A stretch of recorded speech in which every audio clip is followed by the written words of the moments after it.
Hello students, last ক্লাসে আমরা আলোচনা করেছিলাম আয়নিক কম্পাউন্ডগুলোর জলে দ্রাব্যতা বা সলিউবিলিটির যে কারণ বা তার যা অর্ডার এবং সেই সংক্রান্ত অনেক এক্সাম্পলস আলোচনা করেছিলাম। আমরা আজকে পড়ব আয়নিক বন্ডের কোভ্যালেন্ট ক্যারেক্টার, অর্থাৎ আয়নীয় বন্ধনের সমযোজী বৈশিষ্ট্য, যেটাকে আমরা ফাজানস রুল নামে চিনি। তবে ভিডিও শুরু করার আগে আবারও তোমাদেরকে রিকোয়েস্ট করব, তোমরা যারা এখনও পর্যন্ত আমার চ্যানেলটিকে সাবস্ক্রাইব করোনি, তোমরা প্লিজ চ্যানেলটা সাবস্ক্রাইব করো, বেল আইকন প্রেস করো যাতে করে নোটিফিকেশানসগুলো পেতে পারো এবং খুব মন দিয়ে পড়াশোনা করো। এখন আজকের আলোচনার শুরুতেই আমাকে যেটা বলতে হবে সেটা হচ্ছে যে দেখো, এর আগেও আমরা অনেক সময় আলোচনা করেছিলাম যে কোনো বন্ডই পিওরলি মানে 100% আয়নিক বা কোভ্যালেন্ট হতে পারে না। জেনারেলি দু রকমের কেমিক্যাল বন্ড আমরা আলোচনা করি, দুটো বড় ক্যাটাগরিতে ভাগ করা হয়, একটা কোভ্যালেন্ট বা সমযোজী আর একটা আয়নিক বা তড়িৎযোজী।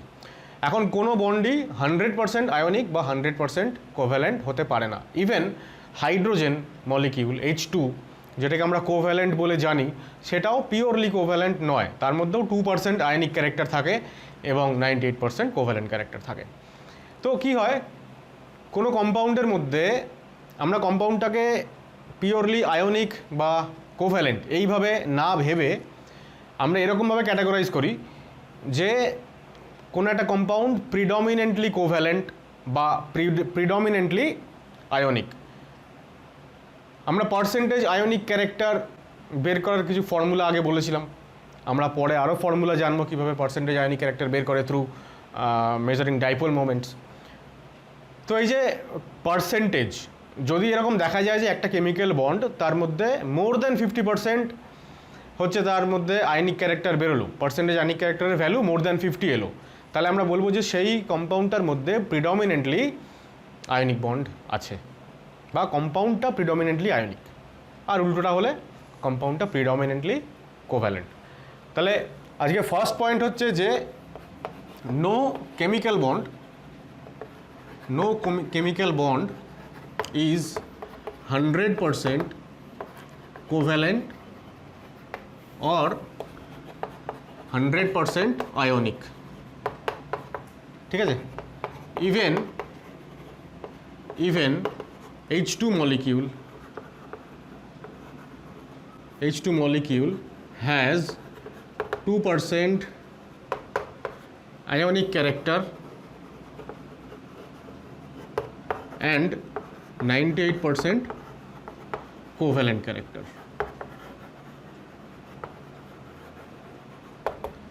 right? থার্ড পয়েন্ট হচ্ছে পার্সেন্টেজ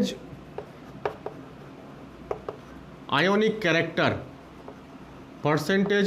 ক্যারেক্টার যদি গ্রেটার দেন 50 হয়, বা আমি এরকম লিখি যে আয়নিক ক্যারেক্টার যদি গ্রেটার দেন 50% হয় কোনো একটা কম্পাউন্ডের মধ্যে, তাহলে আমরা সেই কম্পাউন্ডটাকে বলবো প্রিডমিনেন্টলি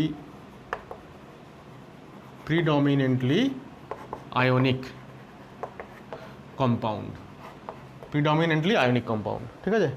একই রকমভাবে এটা 3A আর 3B বলবো যে উল্টোটা, যদি কোভ্যালেন্ট ক্যারেক্টার যদি গ্রেটার দেন 50% হয়, দ্যাট মিনস যদি আয়নিক ক্যারেক্টার লেস দেন 50% হয়, তাহলে কম্পাউন্ডটাকে আমরা বলবো প্রিডমিনেন্টলি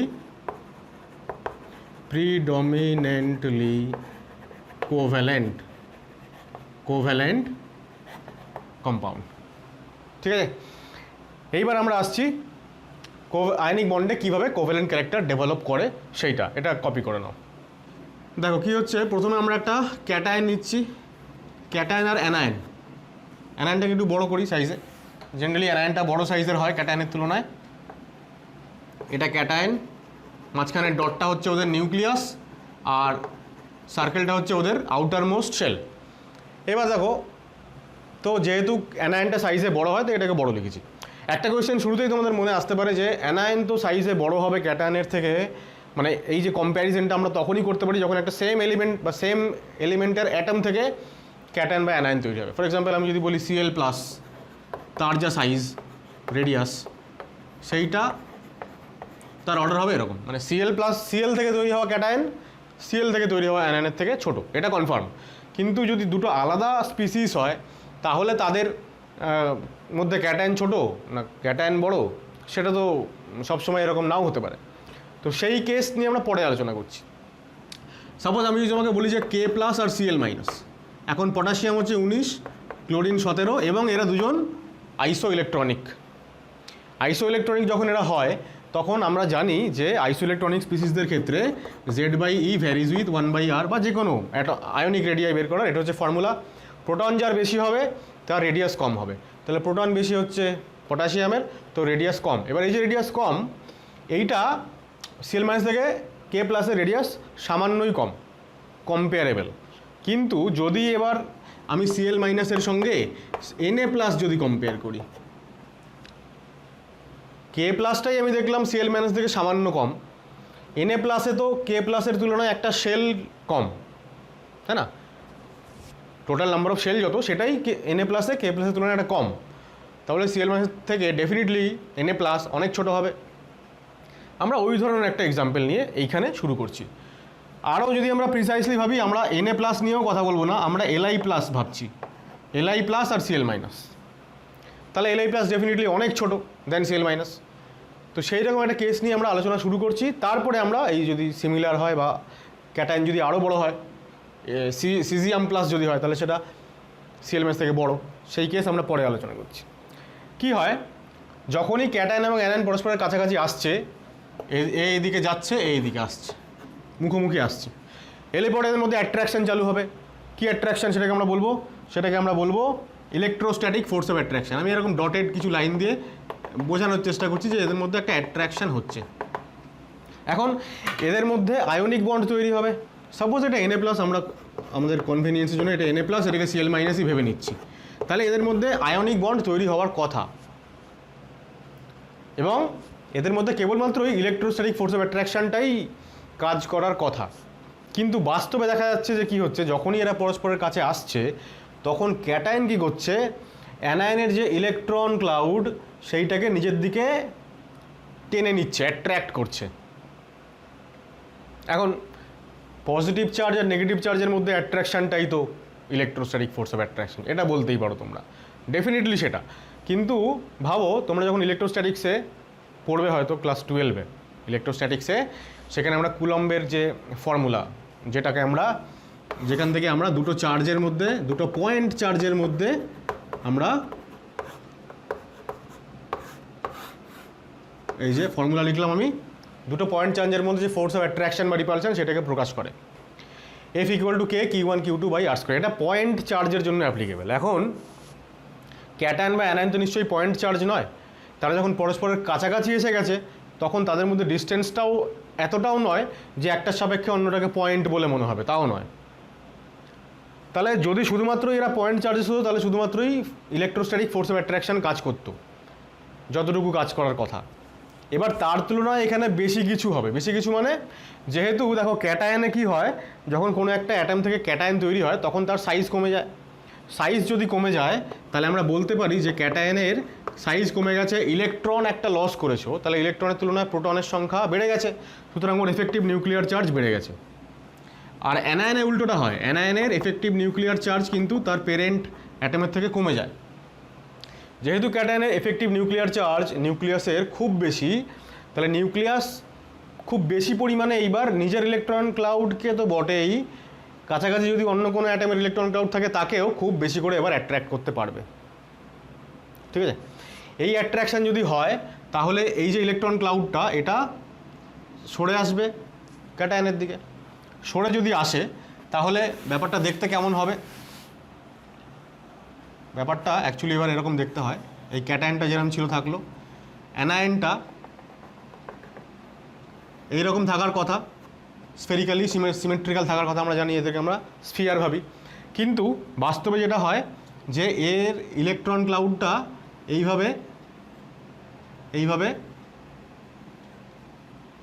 ক্যাটায়নটা, এটা ক্যাটায়ন এটা অ্যানায়ন, ক্যাটায়নটার কাছে এইভাবে সরে আসে। কেন সরে আসে? কারণ ক্যাটায়ন ওকে অ্যাট্রাক্ট করছে খুব বেশি পরিমাণে। কেন অ্যাট্রাক্ট করছে? কারণ ক্যাটায়নের এফেক্টিভ নিউক্লিয়ার চার্জ অনেক বেশি, তাই উইথ কম্পেয়ার টু অ্যানায়ন। এবার কি হচ্ছে দেখো, তাহলে এটা হচ্ছে ওর নিউক্লিয়াস। এইভাবে যদি কাছাকাছি আসতে থাকে তাহলে আমরা এটা বলতে পারি যে অ্যানায়নের যে ইলেকট্রন ক্লাউড সেটা তো আগে শুধুমাত্রই অ্যানায়নের ছিল। কী ছিল? এইটা হচ্ছে আমাদের ক্যাটায়ন। সাপোজ ক্যাটায়নটাকে আমি প্লাস সাইন দিয়ে ডিনোট করছি আর অ্যানায়নটাকে আমি মাইনাস সাইন দিয়ে ডিনোট করছি। তাই প্লাস এবং মাইনাসের মধ্যে অ্যাট্রাকশান হচ্ছিল, প্লাস এবং মাইনাসের মধ্যে অ্যাট্রাকশান হচ্ছিল। এখন যখন অ্যানায়নের ইলেকট্রন ক্লাউড চলে এসছে ক্যাটায়নের দিকে, আমরা এটা বলতে পারি যে অ্যানায়ন তার ইলেকট্রন ক্লাউডটাকে ক্যাটায়নের সঙ্গে শেয়ার করতে বাধ্য হচ্ছে। ক্যাটায়ন কথা ছিল ওদের মধ্যে যে শুধুমাত্রই আমরা পরস্পরকে ইলেকট্রোস্ট্যাটিক ফোর্স অফ অ্যাট্রাকশান দিয়ে অ্যাট্রাক্ট করব, কিন্তু কেউ কারুর ইলেকট্রন ক্লাউড কেড়ে নেব না, এরকমটা কথা ছিল। সেটাই হচ্ছে পারফেক্টলি আয়নিক বন্ডের বৈশিষ্ট্য। কিন্তু এখন যখন ক্যাটায়নটা অ্যানায়নের ইলেকট্রন ক্লাউডটাকেই ওর নিজের মনে করে কেড়ে নিচ্ছে, কেন কেড়ে নিচ্ছে? কারণ ওর শক্তি বেড়ে গেছে, তাই এফেক্টিভ নিউক্লিয়ার চার্জ অনেক বেশি। সেই জন্য ও নিজের দেওয়া কথা রাখেনি, উল্টে ও কী করেছে? অ্যানায়নের ইলেকট্রন ক্লাউডকে নিজের দিকে টেনে নিয়েছে। অ্যানায়ন বাধ্য হয়েছে নিজের ইলেকট্রন ক্লাউডটাকে ক্যাটায়নের সঙ্গে শেয়ার করতে। তাহলে যদি ইলেকট্রন ক্লাউড যদি ক্যাটায়নের দিকে যদি চলে যায়, তাহলে অ্যানায়নের মাথায় যে চার্জ ছিল সেই চার্জ মানে নেগেটিভ চার্জ, ইলেকট্রন ক্লাউড যেহেতু চলে এসছে ক্যাটায়নের দিকে, তাহলে অ্যানায়নের ইলেকট্রন ক্লাউড মানে অ্যানায়নের চার্জ কী হবে? কমে যাবে। তাহলে কমে যদি যায় তাহলে আমরা এই মাইনাস সাইনটাকে আমরা ডেল্টা মাইনাস লিখতে পারবো। ডেল্টা মাইনাস মানে আমরা কম চার্জের পরিমাণ ভাবি আর কি। যখন একদম পারফেক্টলি 1 ইউনিট অফ চার্জ তৈরি হয় তখন সেটাকে আমরা প্লাস বা মাইনাস দিয়ে ডিনোট করি, আর যখন 1 ইউনিটের থেকে কম চার্জ হয় তখন আমরা সেটাকে ডেল্টা প্লাস বা ডেল্টা মাইনাস ব্যবহার করি। এখন যেহেতু অ্যানায়নের ইলেকট্রন ক্লাউড চলে এসছে ক্যাটায়নের দিকে, তাহলে অ্যানায়নের ইলেকট্রন ডেনসিটি কমে গেছে, তাই ডেল্টা মাইনাস। ক্যাটায়ন যদি ইলেকট্রনকে নিজের কাছাকাছি টেনে নেয় তাহলে ক্যাটায়নের যে প্লাস চার্জ, ক্যাটায়নের যতটা পজিটিভ চার্জ সেটাও খানিকটা নিউট্রালাইজড মতন হয়ে গেল। সুতরাং এটাকেও আমরা এখন ডেল্টা প্লাস লিখবো, ডেল্টা মাইনাস না লিখে, তাই তো? এর পরবর্তী আরেকটা কনসিকুয়েন্স হয় এখান থেকে, সেটা হচ্ছে দেখো এইরকম দেখতে হয় এদেরকে। এটা ক্যাটায়ন আর এইটা অ্যানায়ন, মানে এইবার আর ক্যাটায়ন অ্যানায়নকে আর আলাদা করা যাচ্ছে না। ক্যাটায়ন অ্যান্ড অ্যানায়ন একসঙ্গে মিশে গেছে। কেন মিশে গেছে? কারণ অ্যানায়নের ইলেকট্রন ক্লাউড ক্যাটায়ন একদম নিজের কাছে টেনে নিয়েছে। তাহলে যেটা বলছিলাম যে যদি ইলেকট্রন ক্লাউড এইভাবে শেয়ার্ড হয়ে যায়, ডেল্টা প্লাস এবং ডেল্টা মাইনাস যদি হয়ে যায়, মানে চার্জের পরিমাণ যদি কমে যায়, আমি একটু আগে এখানে ফর্মুলা লিখেছিলাম। কি ফর্মুলা লিখেছিলাম? F = K Q1 Q2 by R square. তাই Q1 Q2 হচ্ছে চার্জের পরিমাণ যদি কমে যায়, ফোর্স অফ অ্যাট্রাকশান কমে যাবে, মানে ইলেকট্রোস্ট্যাটিক ফোর্স অফ অ্যাট্রাকশান কমে যাবে। আর ইলেকট্রোস্ট্যাটিক ফোর্স অফ অ্যাট্রাকশান কমে যাচ্ছে মানেই আয়নিক ক্যারেক্টার কমে যাচ্ছে, কারণ আয়নিক বন্ডের মধ্যে তো ইলেকট্রোস্ট্যাটিক ফোর্স অফ অ্যাট্রাকশান থাকার কথা কেবলমাত্র। তার পরিবর্তে কী হয়েছে? ইলেকট্রোস্ট্যাটিক ফোর্স অফ অ্যাট্রাকশান কমে গেছে, তার পরিবর্তে ইলেকট্রন শেয়ার্ড হয়ে গেছে। যখনই ইলেকট্রন ক্লাউড শেয়ারিং হয়, শেয়ারিংয়ের মাধ্যমে কী তৈরি হয়? Covalent bond. সুতরাং আমরা বলতে পারবো যে এই আয়নিক কম্পাউন্ডটার মধ্যে এখন কোভ্যালেন্ট ক্যারেক্টার ডেভেলপ করেছে, কোভ্যালেন্ট ক্যারেক্টার আস্তে আস্তে তৈরি হচ্ছে। কোভ্যালেন্ট ক্যারেক্টার কত বেশি করে তৈরি হবে? যত বেশি করে, মানে যত তাড়াতাড়ি ক্যাটায়ন কি করতে পারবে? অ্যানায়নের ইলেকট্রন ক্লাউডটাকে টেনে নিতে পারবে, এবং অ্যানায়নটাও যত তাড়াতাড়ি তার ইলেকট্রন ক্লাউডকে ক্যাটায়নের দিকে দিয়ে দিতে পারবে। বা উল্টো করে বললে, অ্যানায়ন যত কম ইলেকট্রন ক্লাউডকে নিজের কাছে ধরে রাখতে পারবে, নিজের ইলেকট্রন ক্লাউডকে যত কম ধরে রাখতে পারবে, ততই ক্যাটায়ন বেশি করে সেটাকে টেনে নিতে পারবে। তো ন্যাচারালি ততই ইলেকট্রোস্ট্যাটিক ফোর্স অফ অ্যাট্রাকশান কমবে, শেয়ারিং অফ ইলেকট্রন বাড়বে এবং কোভ্যালেন্ট ক্যারেক্টার বাড়বে। তো এইভাবে আয়নিক কম্পাউন্ডের মধ্যে বা আয়নিক বন্ডের মধ্যে কোভ্যালেন্ট ক্যারেক্টার ডেভেলপ করে। বুঝতে পারলাম? যা বললাম সেটা একটু লিখে নেওয়ার চেষ্টা করি, তারপরে আমি আলোচনা এগোচ্ছি। ছবিটা আমি আরেকবার আঁকি, তা না হলে আমি বোঝাতে একটু অসুবিধা হবে। ছবিটা আমি এরকম এঁকেছিলাম। আমি সেকেন্ড ফিগারটা আঁকছি, সেকেন্ড ফিগারটা যেটা এরকম টাইপের ছিল। ক্যাটায়নটা অ্যানায়ন কী হচ্ছিল এখানে? অ্যানায়নটা কী হলো? এই যখনই ইলেকট্রন ক্লাউড শেয়ার হয়ে গেল, তখন অ্যানায়নের যে অরিজিনাল যে শেপটা যা ছিল স্ফেরিক্যাল, সেটা আর রইল না স্ফেরিক্যাল, সেটা অনেকটা ক্যাটায়নের দিকে এরকম কী বলবো বেরিয়ে এলো আর কি খানিকটা। অনেকটা এরকম হয়, তুমি ধরো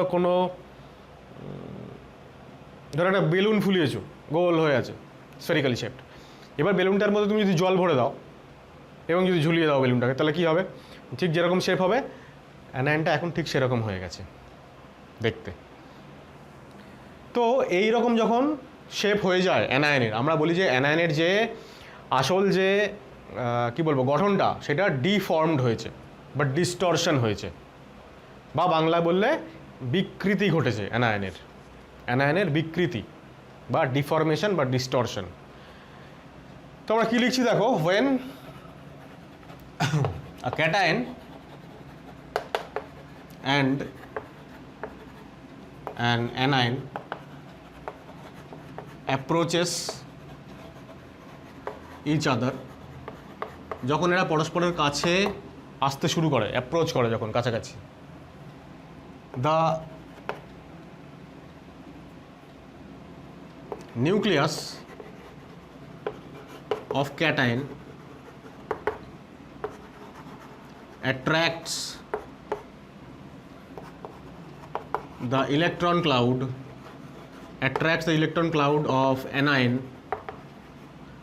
towards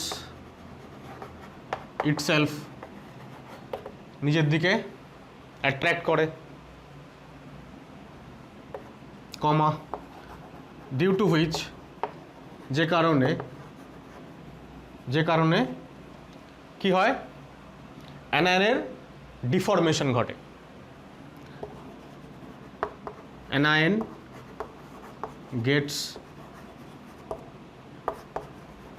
distorted, actually anion gets distorted না বলে ইলেকট্রন ক্লাউড অফ অ্যানায়ন লিখি, due to which electron cloud of anion gets distorted or deformed. এই যে ঘটনা ঘটলো, এখন এই কাজটা কে করলো, টেনে নেওয়ার কাজটা কে করলো, ক্যাটায়ন, আর ইলেকট্রন ক্লাউড দিয়ে দিতে বাধ্য হলো কে, অ্যানায়ন। যেটা আমরা এখানে লিখেছি যে nucleus of cation attracts the electron cloud of anion. এখন একটা কোয়েশ্চেন তোমাদের মাথায় আসতে পারে যে ক্যাটায়নেরও তো নিউক্লিয়াস আছে আর অ্যানায়নেরও তো নিউক্লিয়াস আছে এবং ক্যাটায়নেরও তো ইলেকট্রন ক্লাউড আছে, তাহলে অ্যানায়নটা কেন ক্যাটায়নকে এইভাবে অ্যাট্রাক্ট করতে পারছে না বা করছে না কেন? হয়তো করছে, কিন্তু সেটার পরিমাণটা বা সেটার এফেক্ট এতটাই কম যে সেটা নিউট্রালাইজড হয়ে যাচ্ছে। এবার কম কেন? কারণ আমি একটু আগেই বললাম যে ক্যাটায়নের কিন্তু এফেক্টিভ নিউক্লিয়ার চার্জ অনেক বেশি হয়। তা নিউক্লিয়াসের চার্জ যদি অনেক বেশি হয় মানে ওর হচ্ছে অ্যাট্রাক্ট করে নেওয়ার ক্ষমতা অনেক বেশি। তো অ্যানায়ন যে কিনা নিজের ইলেকট্রন ক্লাউডটাকেই ধরে রাখতে পারছে না, দিয়ে দিতে বাধ্য হচ্ছে, সে কী করে অন্য ইলেকট্রন ক্লাউডকে টানবে? অন্যের ইলেকট্রন ক্লাউডকে দিয়ে টানাটানি করার মতন তার ক্ষমতা নেই, সে তো নিজেরটাকেই ধরে রাখতে পারছে না। সুতরাং অ্যানায়ন যে ক্যাটায়নের ইলেকট্রন ক্লাউডকেও অ্যাট্রাক্ট করবে, ক্যাটায়নকে ডিফর্ম করবে, সেটা সম্ভবই নয়।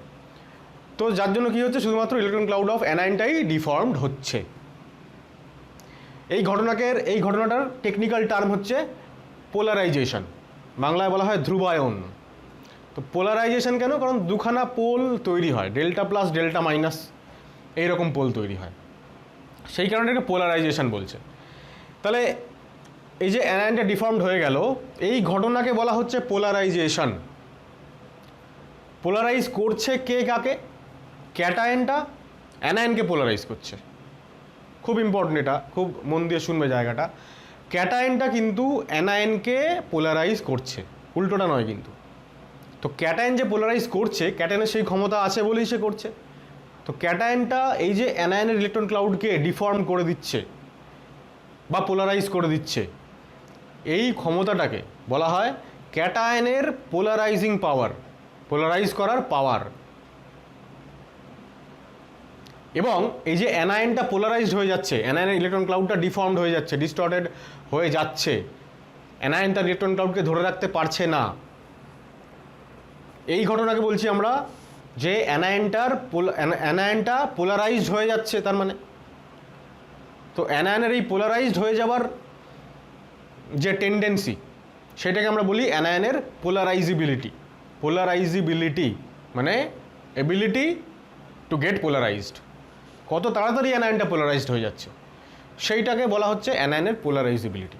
তাহলে অ্যানায়ন যত কম নিজের ইলেকট্রন ক্লাউডকে ধরে রাখতে পারবে তত তাড়াতাড়ি পোলারাইজড হয়ে যাবে, অন্যকে দিয়ে দিতে বাধ্য হবে ক্যাটায়নকে। সুতরাং আমরা বলতে পারবো যে অ্যানায়নের পোলারাইজেবিলিটি তখন বাড়ছে। ঠিক আছে, তাহলে আমরা কি লিখব যে this phenomena is known as polarization, ব্র্যাকেটে লিখছি, অফ অ্যানায়ন। পোলারাইজেশনটা অ্যানায়নেরই হচ্ছে, তাই জন্য পোলারাইজেশন লিখলাম। পোলারাইজেশন অবধি লিখে ফুল স্টপ করতে পারতাম, কিন্তু ব্র্যাকেটে অফ অ্যানায়ন লিখলাম কেন? ব্যাপারটাকে স্পেসিফাই করার জন্য। ঠিক আছে, তাহলে নতুন টার্ম এখান থেকে কি আমাদের আসলো? পোলারাইজেশন।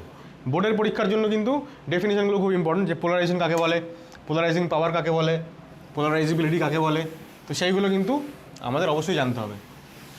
তাহলে আমরা পোলারাইজেশন বললাম, এইবার বলছি যে the power of cation to deform or distort the electron cloud of anion is called the polarizing power, সংক্ষেপে আমরা অনেক সময় পিপি লিখি, পোলারাইজিং পাওয়ার অফ ক্যাটায়ন। ঠিক আছে, ক্যাটায়নের কিন্তু পোলারাইজিং পাওয়ার, ক্যাটায়নের পোলারাইজিং পাওয়ার। আর একটা কি বললাম? The tendency of anion to get polarized by the cation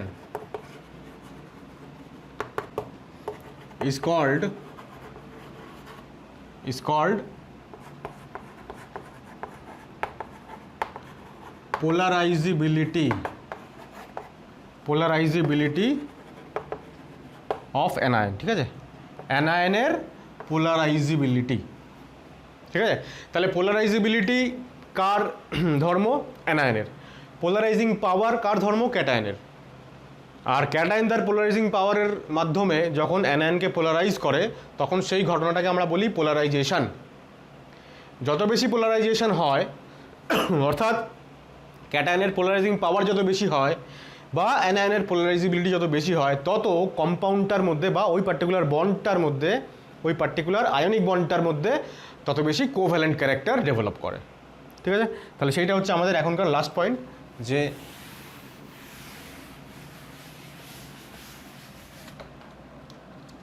কি লিখবো last point? If polarization increases, that isটাকে ব্র্যাকেটে লিখছি। পোলারাইজেশন বাড়ছে মানে কি হচ্ছে অ্যাকচুয়ালি?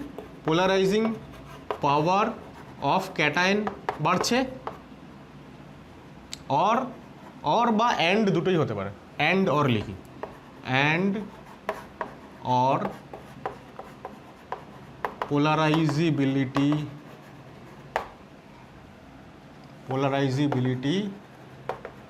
অফ অ্যানায়ন বাড়ছে। যদি এটা হয়, এই দুটোর যে কোনো একটা বা দুটোই হওয়া মানে হচ্ছে পোলারাইজেশন বৃদ্ধি। তো যদি পোলারাইজেশন বৃদ্ধি পায় তাহলে আমরা লিখতে পারবো যে then covalent character increases, covalent character of that ionic bond সেটা বেড়ে যাচ্ছে। তাহলে বেসিক যে কনসেপচুয়াল জায়গাটা সেটা কি বললাম, যে যখনই ক্যাটায়নের nucleus due to high value of effective nuclear charge, সে যখন অ্যানায়নের ইলেকট্রন ক্লাউডটাকে নিজের দিকে অ্যাট্রাক্ট করে নিল, তখন তাদের মধ্যে ইলেকট্রনটা কি হলো? শেয়ার্ড হয়ে গেল অ্যানায়নের ইলেকট্রনটা। আর শেয়ারিং হওয়া মানেই হচ্ছে কোভ্যালেন্ট ক্যারেক্টার বেড়ে যাওয়া। তো এইভাবে তোমরা কিন্তু মনে রাখতে পারো। আমি ওইটাও একটু ছোটো করে লিখে নিই, এটা হয়ে গেল তো, এটা মুছে দিচ্ছি, আমি ওটাও একটু বলে নিই। দেখো আমরা নিজেদের বোঝার সুবিধার্থে একটুখানি এরকম লিখে রাখতে পারি যে when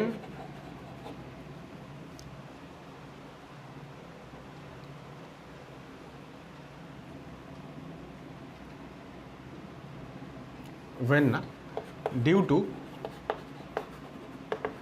high effective nuclear charge of cation it attracts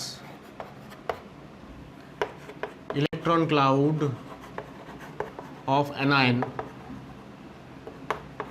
So anion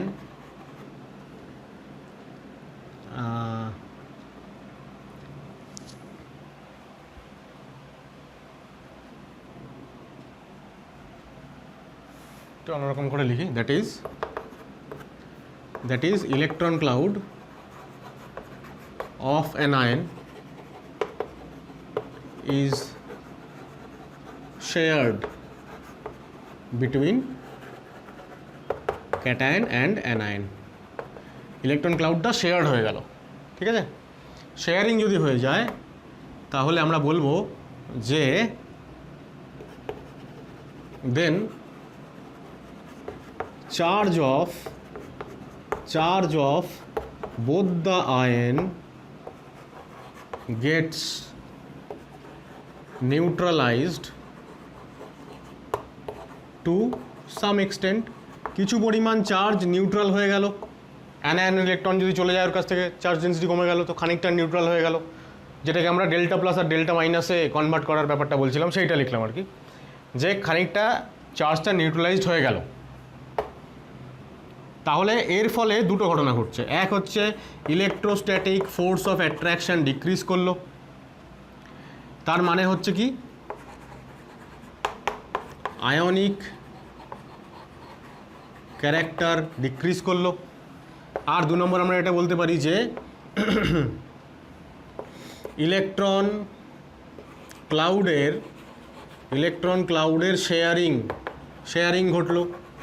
electron ক্লাউডের যখন শেয়ারিং হয় তখন আমরা বলতে পারি যে কোভ্যালেন্ট ক্যারেক্টার ইনক্রিজ করলো, ঠিক আছে। So this is all about polarization, polarizability and polarizing power, ঠিক আছে। কপি করো। তাহলে এই যে আয়নিক বন্ডের কোভ্যালেন্ট ক্যারেক্টার ডেভেলপ হওয়া, সেটার জন্য দুজনেই দায়ী, both the cation and the anion.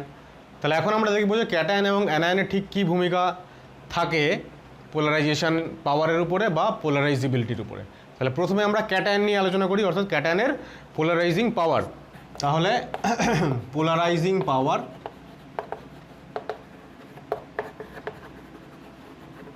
Of cation. ক্যাটায়নের পোলারাইজিং পাওয়ার পরিমাপ করা হয়, মাপা হয় যে পার্টিকুলার রাশি ব্যবহার করে, সেটাকে বলা হয় আয়নিক পোটেনশিয়াল। আয়নিক পোটেনশিয়ালকে ফাইতে ডিনোট করা হয়। এবং মনে রাখতে হবে এটা যে আয়নিক পোটেনশিয়াল কিন্তু আয়োনাইজেশন পোটেনশিয়াল না, সেটা আলাদা। আয়োনাইজেশন পোটেনশিয়ালটা আয়োনাইজেশন এনথ্যালপির সঙ্গে রিলেটেড। আয়নিক পোটেনশিয়াল আর কিছুই না, এটা হচ্ছে চার্জ অন ক্যাটায়নের চার্জ আর divided by size of cation, ঠিক আছে। তাহলে আমরা বলতে পারি সংক্ষেপে যে polarizing power varies with charge. আমরা চার্জটাকে কিউ প্লাস লিখি, প্লাস মানে ক্যাটায়ন, এটা বোঝাতে পারবো, আর আর প্লাস নিচে, ঠিক আছে। তো এই হচ্ছে আমাদের পোলারাইজিং পাওয়ারের। তার মানে কি পোলারাইজিং পাওয়ার যে দুটো ফ্যাক্টরের উপরে ডিপেন্ড করে, দুটো ফ্যাক্টর আমরা একসঙ্গে আলোচনা করে ফেললাম। এক তো polarizing power is proportional to charge. ক্যাটায়নের চার্জ যত বাড়বে তত তার পোলারাইজিং পাওয়ার বাড়বে। ফর এক্সাম্পল Na+-এর থেকে Mg2+, এর চার্জ বেশি, পোলারাইজিং পাওয়ার বেশি। Al3+, অ্যালুমিনিয়াম 3+, তার চার্জ আরও বেশি, পোলারাইজিং পাওয়ার আরও বেশি। আর ক্যাটায়নের যদি রেডিয়াস কমে যায়, মানে সাইজ যদি কমে যায়, তাহলে পোলারাইজিং পাওয়ার বাড়বে। তাহলে আমরা কোনো একটা পার্টিকুলার গ্রুপে, সাপোজ গ্রুপ 1 অ্যালকালি মেটালস, যদি আমরা টপ টু বটম যাই, তাই না, Li+, Na+, K+, Rb+, Cs+, top to bottom গেলে সাইজ বাড়বে, সাইজ বেড়ে গেলে পোলারাইজিং পাওয়ার কমে যাবে। আর পোলারাইজিং পাওয়ার কমে গেলে কোভ্যালেন্ট ক্যারেক্টার কমে যাবে, মানে আয়নিক ক্যারেক্টার বেড়ে যাবে। তো এই হচ্ছে কনসিকুয়েন্সেস। তাহলে এখানে দুটো ফ্যাক্টর পড়লাম আমরা, এক হচ্ছে চার্জ অন ক্যাটায়ন, 2 নম্বর হচ্ছে সাইজ অফ ক্যাটায়ন। ঠিক আছে, দুটো ফ্যাক্টর পড়ার পরে থার্ড ফ্যাক্টর একসঙ্গে আলোচনা করে নিই, 3টে ফ্যাক্টর, তারপরে কিছু এক্সাম্পলস পড়ব। ঠিক আছে, থার্ড যে ফ্যাক্টর যেটার উপরেও পোলারাইজিং পাওয়ার ডিপেন্ড করে, তাহলে এক তো হচ্ছে আমরা লিখলাম PP varies with charge of cation, 2 number হচ্ছে PP varies with 1/, size of cation, আর 3 নম্বর হচ্ছে electronic configuration, electronic configuration of cation. এটাও একটা খুবই ইম্পর্ট্যান্ট একটা কি বলবো বিষয়, যার উপরে ডিপেন্ড করে পোলারাইজিং পাওয়ার।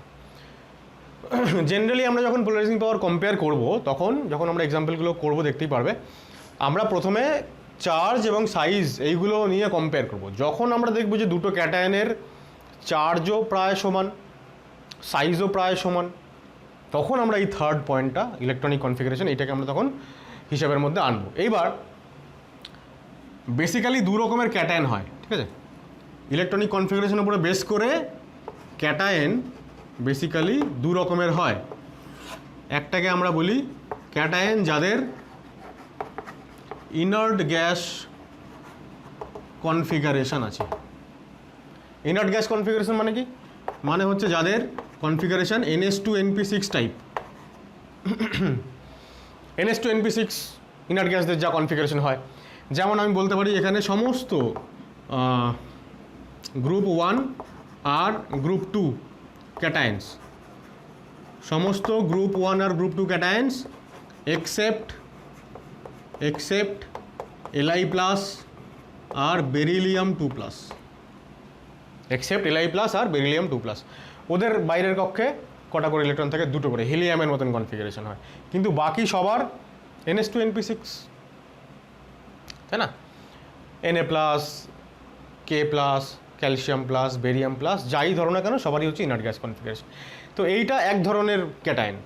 আর এক ধরনের ক্যাটায়ন আছে যাদের ইনার্ট গ্যাসের মতন কনফিগারেশন হয় না। তো তাদের মধ্যে আবার অনেকগুলো ভ্যারাইটি আছে। আমি অ্যাকচুয়ালি ওপরটায় লিখছি, এখানটায় হবে না, এটাকে মুছে দিচ্ছি অ্যাকচুয়ালি। তাহলে আমি যেটা বললাম যে ক্যাটায়ন 2 রকমের হয়, একটা নোবেল গ্যাস কনফিগারেশন বা ইনার্ট গ্যাস কনফিগারেশন, আমরা এরকম লিখি IGC, inert gas কনফিগারেশনওয়ালা cation.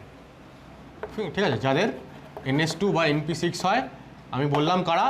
Group 1 আর গ্রুপ 2 ক্যাটায়ন্স। আমি আরও বললাম যে এক্সেপ্ট Li প্লাস B2+। একটা জিনিস এখানে উল্লেখ করি আমি, খুব ইম্পর্টেন্ট, ভীষণ important, in fact the most important part, সেটা হচ্ছে প্রথম কথা, এই দুজনের পোলারাইজিং পাওয়ার অনেক বেশি, এবং বেরিলিয়াম 2+ হচ্ছে এর পোলারাইজিং পাওয়ার হচ্ছে maximum among S block. S ব্লকে যতগুলো ক্যাটায়ন আছে তার মধ্যে সব থেকে বেশি পোলারাইজিং পাওয়ার হচ্ছে বেরিলিয়াম 2+-এর। ঠিক আছে, বাকিদের আমি যেটা বললাম যে এদেরও 3টে ক্যাটাগরি করা যায়। এটাকে আমি এরকমভাবে লিখি, 3টে ক্যাটাগরি করা যায়। একটাকে আমরা বলি pseudo inert gas configuration, pseudo inert gas. আরেকটা হচ্ছে নন inert gas configuration.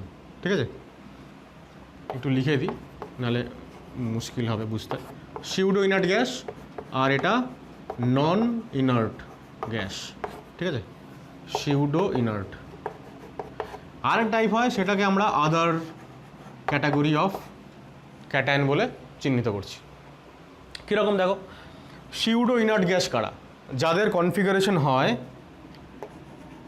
NH2 NP6 ND10। কারা হয় এরকম? ভাবো Zn2+, Zn হচ্ছে 30। ইলেকট্রনিক কনফিগারেশন কি হয়? শেষে 3D10 4s2 থাকে। তাহলে 4s2 দুটো ইলেকট্রন যখন বেরিয়ে যায় তখন Zn2+ পরিণত হয়।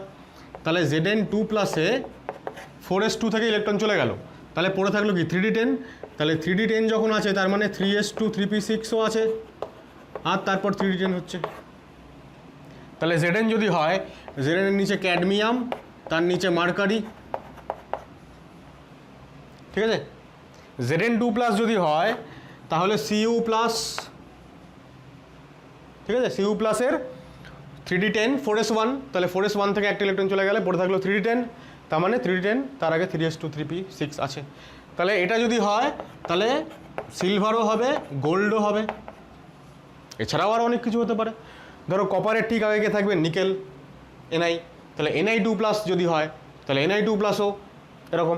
তাহলে এই ডি ব্লক এলিমেন্টদের মধ্যে যারা যারা এরকম সিউডো ইউনিট গ্যাস কনফিগারেশন হতে পারে, আমাদের কিন্তু এগুলো জেনে রাখতে হবে। জেনে রাখতে হবে মানে মনে রাখতে হবে। মনে রাখতে হবে মানে মুখস্থ করতে হবে তা নয়, কিন্তু ব্যাপারটা মাথায় ক্লিক করতে হবে যে যখনই কোনো একটা ক্যাটায়নের নাম বলবে, সাপোজ আমি তোমাকে বললাম যে lead Pb2 plus, Pb2 plus, তখনই তোমার মাথায় ক্লিক করতে হবে যে Pb2 প্লাসের কিন্তু সিউডো ইনার্ট গ্যাস কনফিগারেশন আছে। কী করে বুঝবো?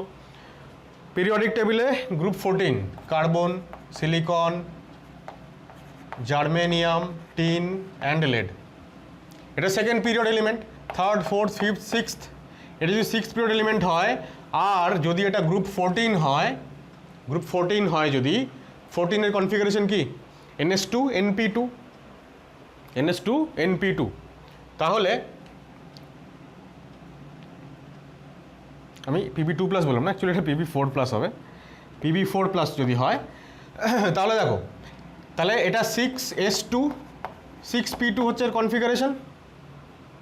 অ্যাকচুয়ালি যদি আমি আরও পেছনের দিকের কনফিগারেশনগুলো ভাবি, তাহলে উপরটাতে লিখি, এটা মুছে দিয়ে সুবিধা হবে।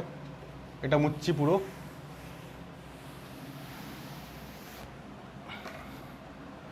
তাহলে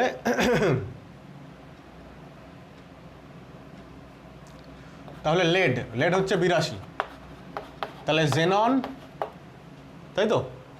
জেননের পরে, জেনন মানে আমার ওইখানে 5p6 পর্যন্ত হয়ে গেল।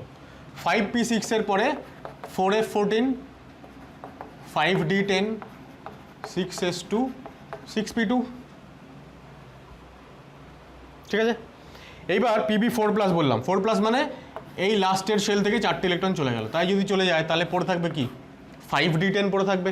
এবার এই 4f14 এর আগে নিশ্চয়ই এই যেখানে আমি জেনন লিখেছি তার মাঝখানে নিশ্চয়ই আমার 5s2 আর 5p6 চলে গেছে, তাহলে আমরা এটাকে লিখতে পারি অ্যাকচুয়ালি 5s2 5p6 5d10। সুতরাং এটা হয়ে গেল pseudo inert gas configuration.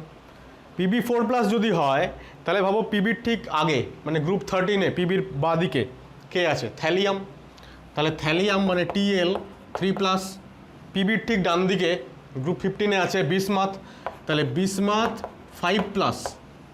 বিসমাথের last কক্ষে ওদের কনফিগারেশন কী হয়? গ্রুপ 15-এর NS2 NP3, তাহলে 6s2 3p6s2 6p3, তাহলে এই 5খানা ইলেকট্রন যদি আউট হয়ে যায়, Bi5 প্লাস তৈরি হয়, তাহলে তার এরকম এই 5d10 মতন আবার কনফিগারেশন হয়ে যাবে। তাহলে এরা হচ্ছে পি ব্লক এলিমেন্ট, কিন্তু এরা পি ব্লক, ওয়ারাস এরা হচ্ছে ডি ব্লক। তাহলে সিউডো ইনার্ট গ্যাস কনফিগারেশনের ক্যাটায়ন কিন্তু পি ব্লকও হতে পারে, ডি ব্লকও হতে পারে। এবার ডি ব্লকের আরও অনেক ক্যাটায়ন আছে। সাপোজ আমি বলি Fe2 plus, Fe2 plus, Fe2 plus যদি বলি তাহলে Fe হচ্ছে 3d6 4s2, তাহলে Fe2 প্লাসের কনফিগারেশন 3d6, Fe3 প্লাসের কনফিগারেশন 3d5। তো যদি 3d5 হয়ে যায়, তার আগে 3s2 3p6 আছে, তো 3s2 3p6 3d5, তাহলে এরকম হলো না তো, d10 তো হলো না। তো সেই ধরনের কিছু ডি ব্লকের ক্যাটায়ন, তাদেরকে আমরা এই আদার ক্যাটাগরিতে বলি, আদার ক্যাটাগরিতে রাখি আর কি, যাদের হচ্ছে ডিটা ইনকমপ্লিট অথচ ক্যাটায়ন তৈরি হয়। আর নন ইনার্ট গ্যাস কারা? নন ইনার্ট হচ্ছে তারাই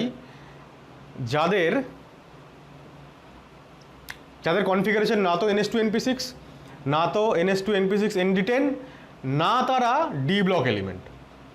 এবার তারা হচ্ছে কেবলমাত্রই, মানে এই ক্যাটাগরির যারা এক্সাম্পল, তারা হচ্ছে কেবলমাত্রই পি ব্লক এলিমেন্টস। এই যে এখানে দেখো PB4+ বানিয়েছিলাম, যদি PB4+-এর বদলে আমি যেটা ভুল করে প্রথমে লিখেছিলাম, যেটা হচ্ছে যে PB2+, এটা যদি লিখি তাহলে শুধুমাত্র এই 6p2টা আউট হয়ে গেল, কিন্তু 6s2 থেকে গেল। তাহলে এই যে লাস্টে NS2 কনফিগারেশন থেকে যাচ্ছে, তাদেরকে আমরা এই নন ইনার্টের মধ্যে ফেলবো। ঠিক আছে, আউটার মোস্ট শেলের এস সাবশেলে ইলেকট্রন আছে এরকম কোনো ক্যাটায়ন, আর সেরকম যদি থাকে তাহলে সেগুলো অবভিয়াসলি পি ব্লকেরই হয়। যেমন PB2+, যেমন এখানে আমি Bi5+ করেছিলাম, তো Bi যদি 3+ করি, Bi3+, তো দেখো এখানে 3+ করলে এই 6p3টা খালি আউট হয়ে যাবে, তাহলে 6s2 থাকবে। বা TL3+ করেছিলাম, আমি যদি TL+ করি, একটা ইলেকট্রন যদি চলে যায়, মানে এখানে P1 6s2 আর 6p1, তো P1টা যদি চলে যায় 6s2 পড়ে থাকলো, তাহলে ফাইনালি যদি NS অরবিটালে ইলেকট্রন থেকে যায় তাহলে সেইগুলোকে আমরা নন ইনার্ট গ্যাস কনফিগারেশনওয়ালা ক্যাটায়ন এইভাবে ভাববো। তাহলে এইরকম টোটাল 4টে ক্যাটাগরি অফ ক্যাটায়ন কিন্তু আছে, এবং এগুলো আমাদের খুব দরকার পড়বে এরপরেও, মানে এই পোলারাইজিং পাওয়ার, মানে ফ্যাজান্স রুলে তো দরকার পড়বেই, আরও এরপরে অনেক আয়নিক কম্পাউন্ডের বিভিন্ন রিয়াকশানগুলো করার সময়, বিশেষ করে পি ব্লক, এস ব্লক, হ্যাঁ, ডি ব্লক খুব দরকার পড়বে। তাহলে এবার এই হচ্ছে ক্যাটাগরি। এইবার ক্যাটায়নগুলোর উপরে কীভাবে পোলারাইজিং পাওয়ার ডিপেন্ড করে সেটা বলি। আগে এটা কপি করো। তো দেখো বেসিক্যালি আমরা ভাগগুলো করলাম। প্রথমে হচ্ছে inert gas configuration, NS2 NP6, NS2 NP6 মানে NS2 আর NP6 মানে টোটাল 8খানা ইলেকট্রন। আমরা এটাকে 8 ইলেকট্রন ক্যাটায়ন বলেও ভাবতে পারি, 8 ইলেকট্রন ক্যাটায়ন। 2 নম্বরে আমরা পড়লাম সিউডো ইনার্ট গ্যাস কনফিগারেশন, এটা হচ্ছিল NS2 NP6 ND10 মানে টোটাল 18টা ইলেকট্রন, 18 ইলেকট্রন ক্যাটায়ন। আর আমরা একটা পড়লাম নন ইনার্ট গ্যাস ক্যাটায়ন। আমি আদার ক্যাটাগরিটাকে এখানে লিখছি না, আর কেন লিখছি না, কারণ ওখানে তো ইলেকট্রনের সংখ্যা ভেরিয়েবল, মানে ফিক্সড কিছু নেই। Fe2+ একরকম, Fe3+ একরকম, Mn3+ একরকম, তাই না, Cr4+ একরকম, সুতরাং আলাদা আলাদা টাইপ। তো ওটাকে আমি আলোচনার বাইরে রাখছি, এই তিনটাকে আমি একটু কম্পেয়ার করার চেষ্টা করছি। নন ইনার্ট গ্যাসে কী হচ্ছে, দুখানা আরও ইলেকট্রন এক্সট্রা থেকে যাচ্ছে, তাই তো, পি ব্লক এলিমেন্টস যাদের একদম শেষ কক্ষের NS2 দুটো ইলেকট্রন থেকে যাচ্ছে, তাই জন্য আমরা 18+2 লিখছি।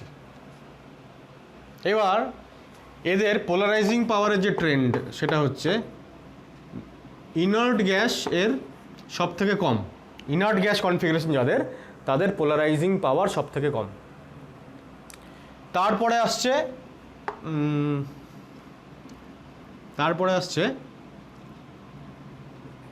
নন ইনার্ট গ্যাস, আর লাস্টে আসছে সিউডো ইনার্ট গ্যাস। এই হচ্ছে অর্ডার।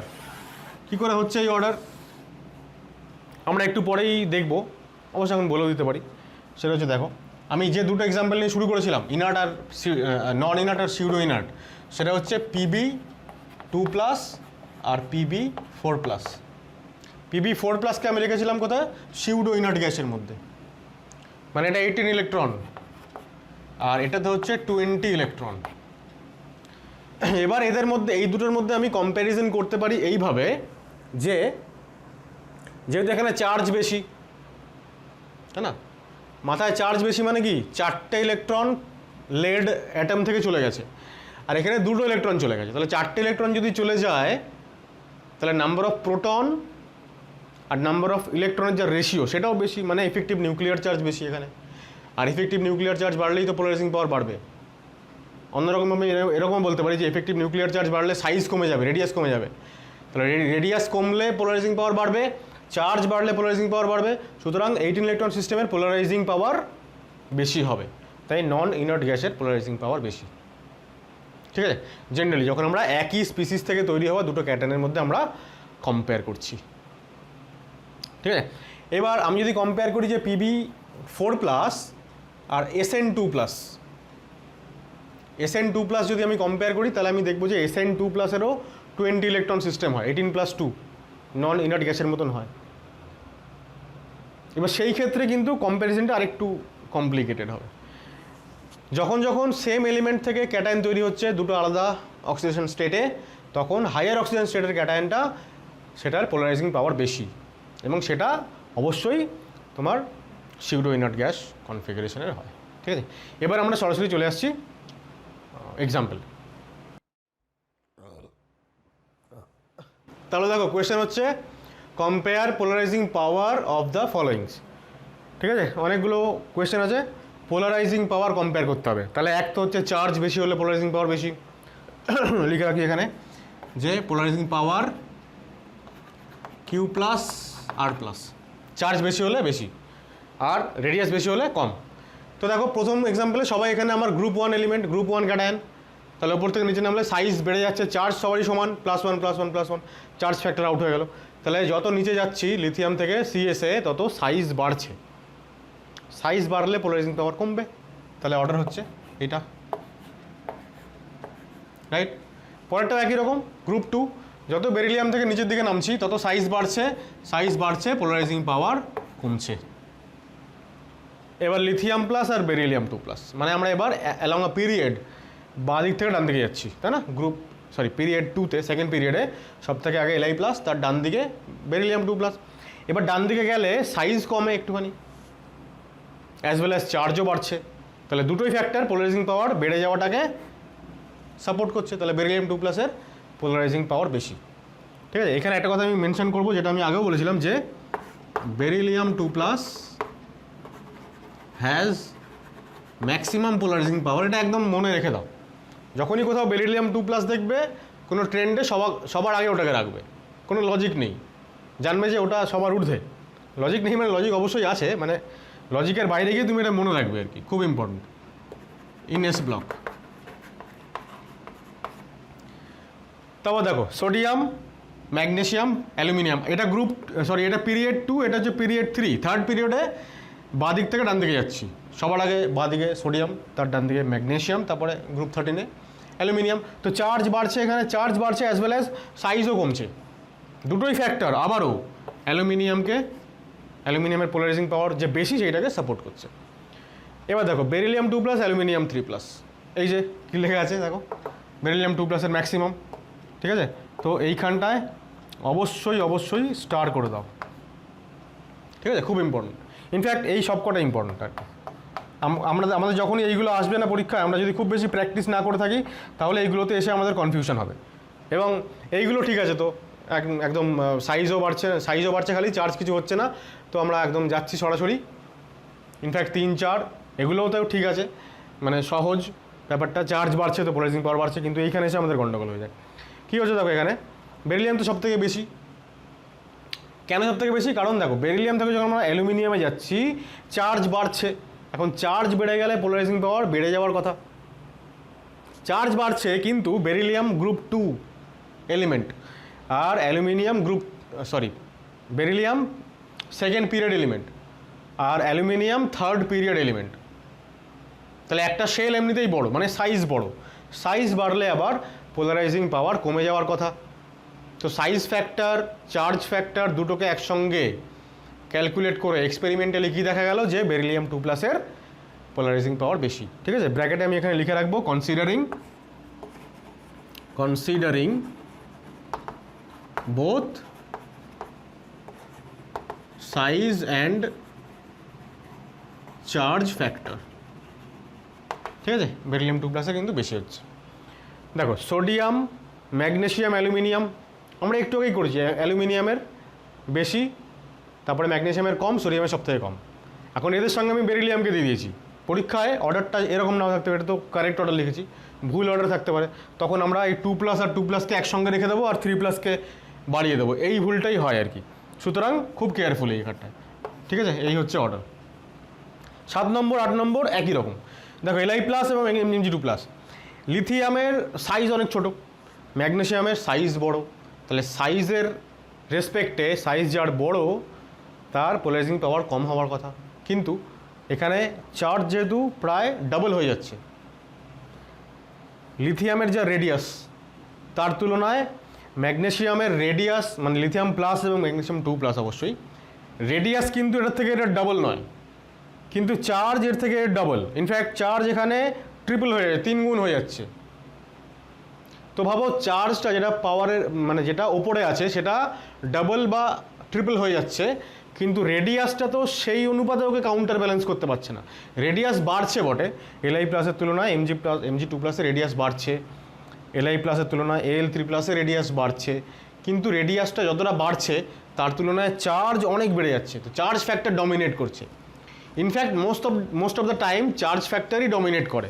এই বেরিলিয়াম অ্যালুমিনিয়াম কেসটাতে একটু আমরা উল্টো দেখলাম, যেখানে অ্যাকচুয়ালি চার্জ বেড়ে যাওয়ার সত্ত্বেও পোলারাইজিং পাওয়ার বাড়লো না, কারণ চার্জ এখানে বাড়ছে কত দেখো, 2 থেকে 3 হচ্ছে, মানে 1.5 গুণ বাড়ছে চার্জ, 1.5।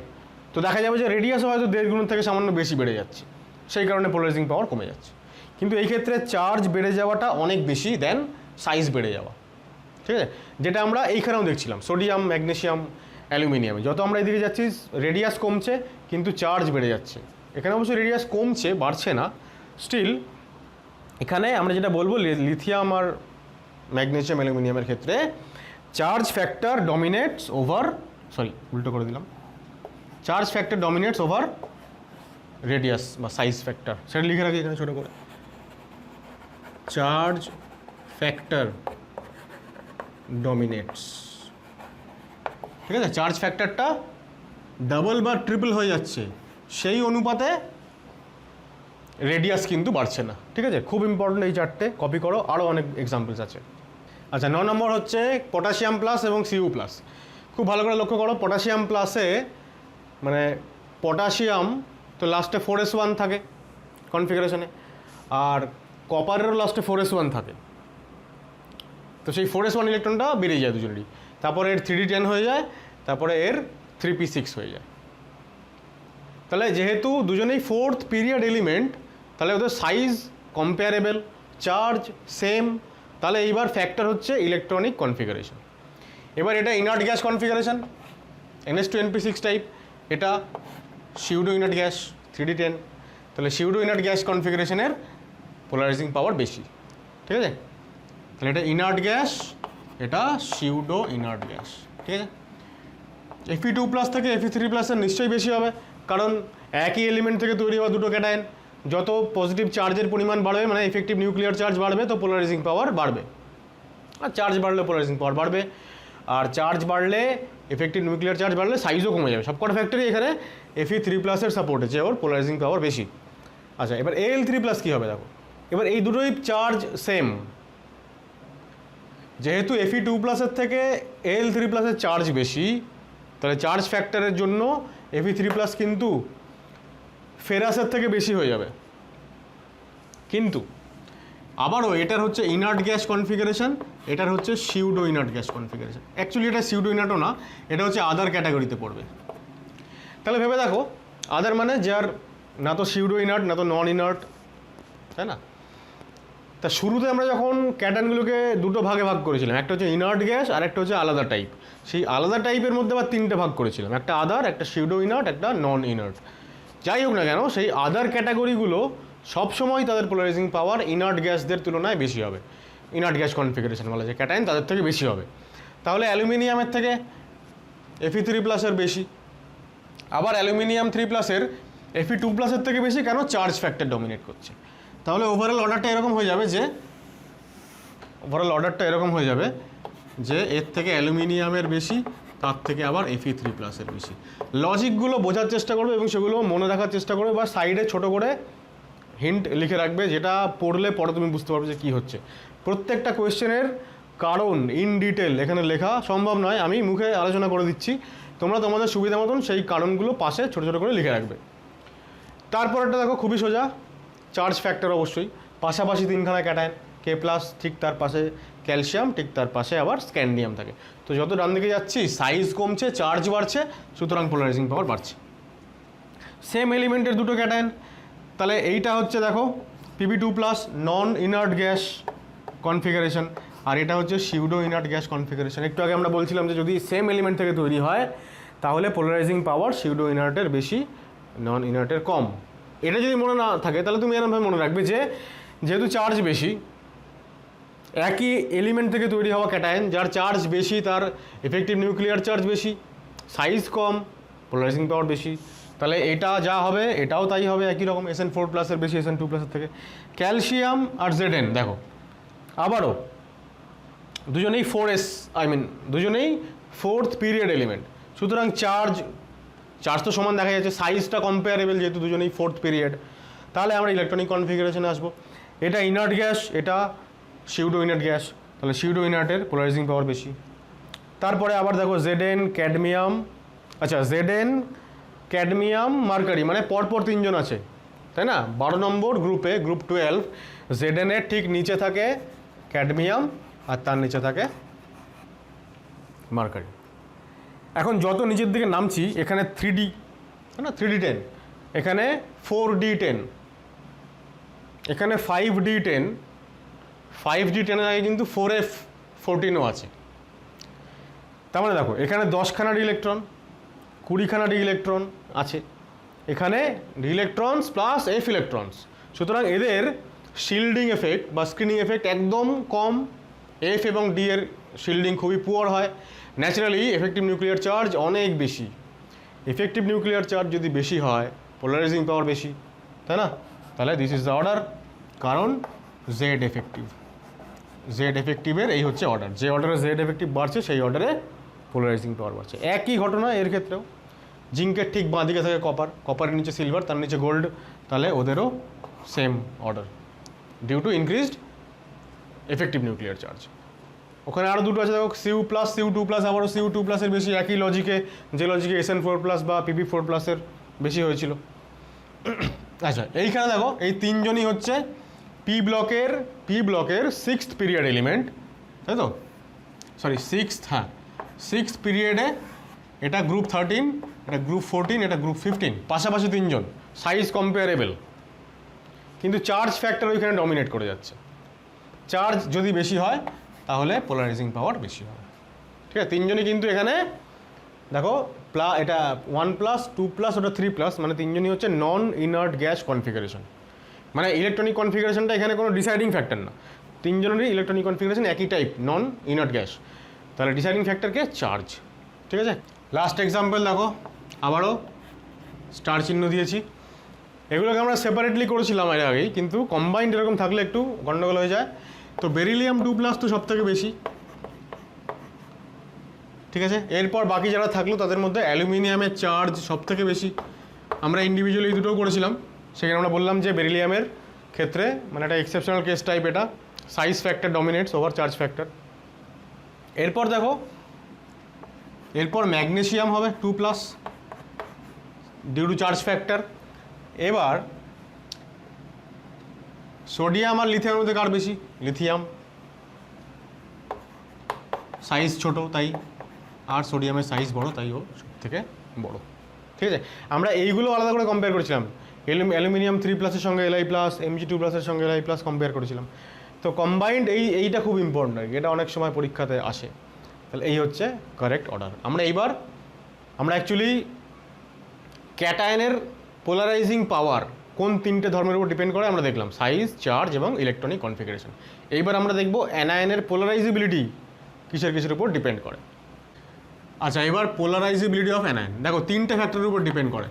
প্রথম ফ্যাক্টর হচ্ছে সাইজ অফ অ্যানায়ন, অ্যানায়নের সাইজের উপর ডিপেন্ড করছে। কীভাবে? আমরা শুরুতে কি বলেছিলাম যে সাপোজ এটা ক্যাটায়ন আর এটা অ্যানায়ন,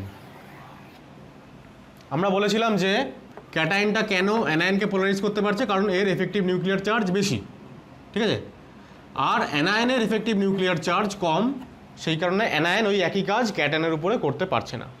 এবার তুমি ভাবো যদি ক্যাটায়নের সাইজটা এরকম অনেক বেড়ে যায়, ক্যাটায়নের সাইজ যদি বেড়ে যায়, তাহলে ক্যাটায়নের যে অ্যানায়নের সাইজ যদি বেড়ে যায়, তাহলে অ্যানায়নের যে নিউক্লিয়াসের থেকে আউটার মোস্ট শেলের ডিস্টেন্স বেড়ে যাবে। ডিস্টেন্স যদি বেড়ে যায় তাহলে আউটার মোস্ট ইলেকট্রনের ওপরে নিউক্লিয়াসের হোল্ড কমে যাবে, তাই না, অ্যাট্রাকশন কমে যাবে, তো যেহেতু ডিস্টেন্স বেড়ে গেছে, অর্থাৎ অ্যানায়নের নিউক্লিয়াস তার ইলেকট্রন ক্লাউডকে ধরে রাখতে পারবে না, খুব তাড়াতাড়ি ওটা ডিস্টর্টেড হয়ে যাবে, মানে ক্যাটায়ন খুব তাড়াতাড়ি এখন ওকে অ্যাট্রাক্ট করতে পারবে। ন্যাচারালি পোলারাইজিবিলিটি কী হবে? বেড়ে যাবে। তাহলে আমরা কী লিখতে পারি এখানে, যে সাইজ যদি ইনক্রিজ করে তাহলে attraction between electron cloud and nucleus, attraction between electron cloud and nucleus of anion, অ্যানায়নের ইলেকট্রন ক্লাউড এবং অ্যানায়নের যে নিউক্লিয়াস সেইটা কমে যাবে। সেটা যদি কমে যায় তাহলে electron cloud gets distorted easily. এখানে আরও একটা ফ্যাক্টর কাজ করছে, তুমি ভাবো যে আচ্ছা ঠিক আছে ওই ফ্যাক্টরটা আমি বলছি না আপাতত, এটুকুই থাক। তাহলে electron cloud get distorted easily, তাহলে কি হবে পোলারাইজিবিলিটি কি হবে ইনক্রিজ করে যাবে, রাইট। সেকেন্ড ফ্যাক্টর হচ্ছে, এটা সাইজ হয়ে গেল, এটা মুছে দিচ্ছি আমি। সেকেন্ড ফ্যাক্টর হচ্ছে চার্জ অন অ্যানায়ন, অ্যানায়নের চার্জ। অ্যানায়নের চার্জ মানে কি লিখি আগে এখানে, চার্জ অন অ্যানায়ন। খুব ভালো করে একটা জিনিস লক্ষ্য করো, আমি একটা এক্সাম্পল দিই। সাপোজ O মাইনাস আর O2 মাইনাস, চার্জ বেশি এখানে। অ্যানায়নের যদি চার্জ বেশি হয়, সাপোজ তুমি ভাবো এখানে প্রোটন কটা আছে 8টা আর ইলেকট্রন কটা আছে 9টা, এখানে প্রোটন 8টা ইলেকট্রন 10টা, তাহলে এফেক্টিভ নিউক্লিয়ার চার্জ কোথায় বেশি? এফেক্টিভ নিউক্লিয়ার চার্জ মানে নিউক্লিয়াস এখানে 9টা ইলেকট্রনকে টানছে, এখানে 10টা ইলেকট্রনকে টানতে হচ্ছে, তাহলে টানবার যে ক্যাপাসিটি সেটা কমে গেল। এখানে 10 জনকে টানা নিশ্চয়ই 9 জনকে টানার তুলনায় কঠিন কাজ। তাহলে যদি ইলেকট্রনগুলোকে প্রোটন মানে অক্সাইডের নিউক্লিয়াস যদি অ্যাট্রাক্ট করতে না পারে, তাহলে আমরা বলবো এফেক্টিভ নিউক্লিয়ার চার্জ কমে গেল। তাহলে effective nuclear charge Z effective কমে যাবে যদি চার্জ বেড়ে যায়, অ্যানায়নের চার্জ বেড়ে যায়।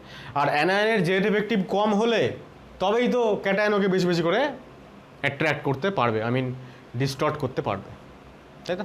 তাহলে কী হবে, চার্জ বেড়ে গেলে পোলারাইজিবিলিটি বাড়বে। ইনফ্যাক্ট ক্যাটায়ন তো বসেই আছে অ্যানায়নের চার্জটাকেই অ্যাট্রাক্ট করার জন্য, তো সেই চার্জ যদি অ্যানায়নের বাড়ে তাহলে ক্যাটায়নের পক্ষে সেই চার্জকে অ্যাট্রাক্ট করা তুলনামূলক সহজ হবে। তাহলে আমরা এখানে কি লিখব, যে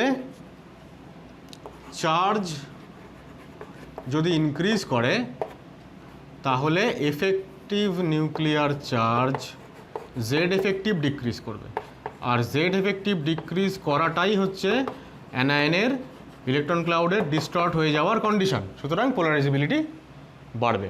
তাহলে দুটোই হচ্ছে সাইজ অ্যান্ড চার্জ, দুটোই হচ্ছে পোলারাইজিবিলিটিকে বাড়িয়ে দিচ্ছে। আমরা আগে ক্যাটায়নের ক্ষেত্রে দেখেছিলাম যে সাইজ বাড়লে পোলারাইজিং পাওয়ার কমে যাচ্ছে, কিন্তু এখানে সাইজ চার্জ দুটোই পোলারাইজিবিলিটি বাড়িয়ে দিচ্ছে।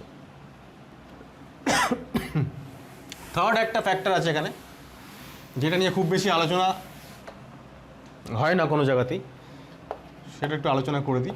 সেটা হচ্ছে অ্যাটমিসিটি। ঠিক আছে, অ্যাটমিসিটি মানে পরমাণুকতা। মানে আমরা বেসিক্যালি দুটো অ্যানায়নের মধ্যে আমরা কম্পেয়ার করব, একটা হচ্ছে মোনো অ্যাটমিক অ্যানায়ন, একটা হচ্ছে পলি অ্যাটমিক অ্যানায়ন। এবার আমরা কম্পেয়ার করব সেই সমস্ত অ্যানায়নগুলোরই, আমি বলছি মোনো অ্যাটমিক বা পলি অ্যাটমিক যাই হোক না কেন, তাদের চার্জটাকে সেম হতে হবে। ঠিক আছে, তাহলে এখানে আমি ব্র্যাকেটে মেনশনও করে দিই অ্যাটমিসিটি when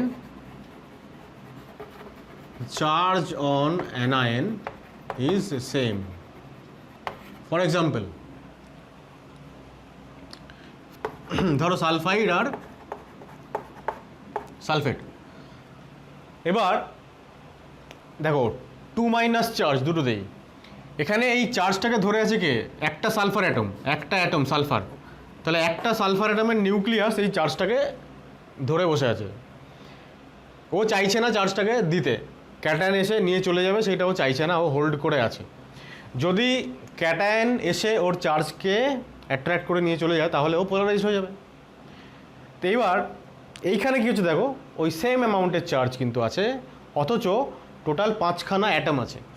তাহলে 5টা অ্যাটমের 5টা নিউক্লিয়াস, তারা সবাই মিলে এই সেম অ্যামাউন্টের চার্জকে হোল্ড করে আছে। তাহলে চার্জটা বেশি করে হোল্ড করে থাকতে পারবে কারা?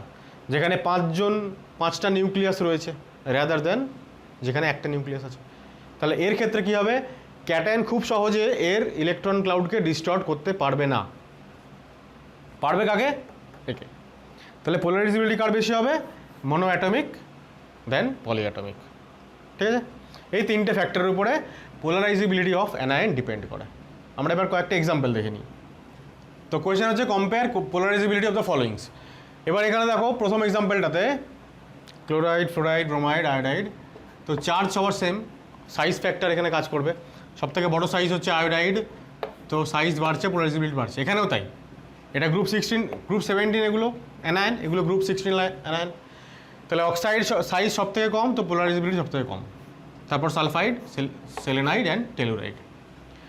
এবার দেখো ফ্লুরাইড, অক্সাইড আর নাইট্রাইড, চার্জ বাড়ছে, চার্জ বাড়লে পোলারাইজেবিলিটি বাড়বে, চার্জ বাড়লে আর সাইজ বাড়লে। এবার সাইজ যদি কম্পেয়ার করি আমি, তাহলে দেখবো যে এরা তিনজনই হচ্ছে ফ্লুরাইড, অক্সাইড এবং নাইট্রাইড তিনজনই হচ্ছে আইসো ইলেকট্রনিক। আইসো ইলেকট্রনিক আয়নদের সাইজ কীভাবে বাড়ে লিখেছিলাম একটু আগেই, Z/E ভ্যারিজ উইথ 1/R। তার মানে জেড বাড়লে সাইজ কমবে। তাহলে জেড তো হচ্ছে এখানে 9, এখানে 8, এখানে 7, তাহলে জেড বেড়ে গেল এর, তাহলে সাইজ সব থেকে কম। সাইজ কম মানে পোলারাইজেবিলিটি কম, আবার চার্জ কম মানেও পোলারাইজেবিলিটি কম। তো দুটো ফ্যাক্টরই কিন্তু সাপোর্ট করছে যে নাইট্রাইড সব থেকে বেশি পোলারাইজেবিলিটি এর আছে। একই রকমভাবে তার এদের ঠিক নিচে পিরিয়ডে এরা থাকে, ক্লোরাইড, সালফাইড, ফসফাইড। এবার এটার সঙ্গে না, অ্যাকচুয়ালি এই যে গ্রুপ 17 এটা হলো, এটা গ্রুপ 16, তেমনি এইটা হচ্ছে গ্রুপ 15 এলিমেন্ট সবাই, নাইট্রোজেন, ফসফরাস এবং আর্সেনিক। তাহলে যত নিচে নামছি সাইজ বাড়ছে, তো পোলারাইজেবিলিটি বাড়ছে। ঠিক আছে, এই তিনটে একই ক্যাটাগরি।